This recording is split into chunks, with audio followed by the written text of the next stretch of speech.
The Crystal Lake show has been messing with our heads lately, from getting us all excited with having Kevin Williamson directing an hour-long episode and Brian Fuller as a showrunner, to neither of those things happening. Today, we just got some more news. We might know who will be playing Pamela Voorhees herself. Let's get into it.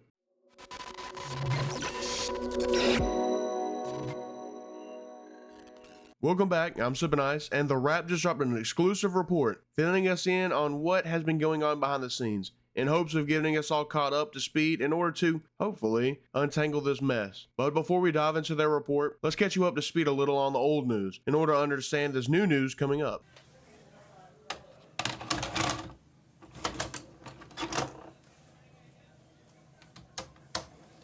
Earlier, rumors started flying around that Crystal Lake was being pulled by A24 and got canceled, but just as quickly as those rumors came out, they were proven false. Now, those rumors weren't true, but at the same time, there's a reason that caused that rumor to circulate in the first place. According to Bloody Disgusting, the proper description of what is actually going on is simply the project is being retooled behind the scenes. The bad news is that Brian Fuller, the showrunner for Crystal Lake, has officially left the project due to opposing ideas. I'll dive more into that in a second. The reasons beyond our control, A24 has elected to go a different way with the material. We hope the final product will be something Friday the 13th fans all over the world will enjoy. To me, this shouts, hey, we changed up a lot and we're changing some of the original source material too. Obviously, this isn't confirmed, but that's the vibe. From Bloody Disgusting, Peacock had given the project a straight-to-series order in 2022. With Crystal Lake being described as an extended prequel to the original Friday the 13th franchise, featuring both Jason Voorhees and his mother. Now that we all have the needed context, let's go over the new updates. So, according to Bloody Disgusting and The Wrap, Vincenzo Natali, Cube and Splice, and Kimberly Pierce, Boys Don't Cry, and Carrie were set to direct episodes with the budget ballooning to around $10 million per episode, with 8 episodes in total planned for the first season.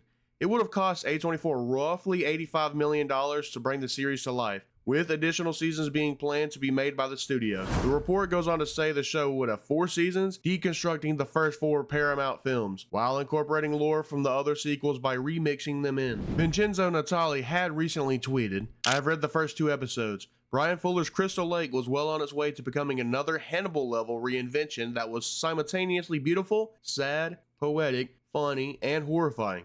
I mourn its passing, which is upsetting, and as you recall, in my previous video, I said how he left due to opposing ideas. Well, while that still could be true, but according to The Wrap, Brian Fuller was fired from Crystal Lake just 3 months before production was set to begin this summer. The Wrap notes, Crystal Lake was plagued by inexperienced production executives making questionable decisions, problems with the show's writing staff, and conflicts between showrunners and executives. But don't worry. I only have one more hard to swallow piece of bad news until more inevitably comes out, because that's the route this show likes apparently. So Kevin Williamson was originally set to write an episode that was classified as a hour-long chase scene, and it's not likely to happen anymore, but we got more details as to what it was going to be. The episode was going to take place entirely on a frozen Crystal Lake.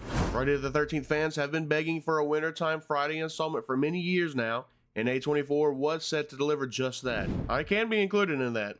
Because, I never really thought about a Snowy Time Friday as much as I have a Snowy Time Scream. But now that it's up there in the dome piece, I can fully say I would be down for that. I could picture a chase leading onto the frozen lake itself with someone running and then the ice begins to crack. Oh man, that got me excited. For nothing, because it's not going to happen apparently, unless A24 works some magic. Time for some good news maybe, depending on your opinions at least. At the very least though, I need something good to bring my excitement back up after the 2-piece combo meal worth of bad news we keep getting. So it's obvious A24 and Peacock are looking for a new showrunner since, but there's a likely candidate sticking out. Nick and Tosca, Channel Zero, brand new cherry flavor, reportedly is in the mix to potentially take over. Now, I'm not super familiar with Bro's game. Pause. But looking at their IMDb page, they average around 7 out of 10 on their projects, with some being higher and some being lower than my self-esteem. And they are an executive producer on the TV series Chucky, so if that's your jam, then this could be a good fit, considering the position they put us in. Next, we have some huge news if the report proves to be right. According to The Wrap's new report, Charlize Theron was being eyed to play Mrs. Voorhees. I don't know about you, but I've enjoyed her in some of her projects, so this could be something. My only complaint is that, to me, she doesn't exactly look the part. But that could just be me having the legendary Betsy Palmer and Mrs. Voorhees look ingrained into me. They could prove me wrong, if done right, and I mean her age does line up to the right age range. Pamela Voorhees was born in the 1930s, with the events of the first film taking place in 1980, which does make Pamela Voorhees somewhere in her late 40s during her revenge plot at the camp. Charlize Theron is currently 48 years old, so they could be cooking here.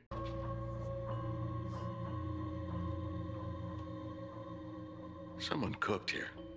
It is still clear that A24 is still committed to making the show, although what is unclear is if the studio will use the original Fuller scripts and outlines, or will they start from scratch with the new creative leadership coming. According to the report, it goes on to indicate that if Nick Antosca does end up a showrunner, he would jettison the work already done. Well, that's all the major news currently about the mess that is the Crystal Lake show. Also, this Friday, I will be having an upcoming live stream with some good buddies, Shay Rance and Tac Mac. We will be doing a live watch party of the movie, The Taking of Deborah Logan. I hope to see you there. What are your thoughts? Do you like Charlize Theron as Mrs. Voorhees? Tell me why or why not down in the comments below. And as always, I appreciate your time. Stay chill, and I will see you next time. 'Cause let's face it, baby, these days, you gotta have a sequel.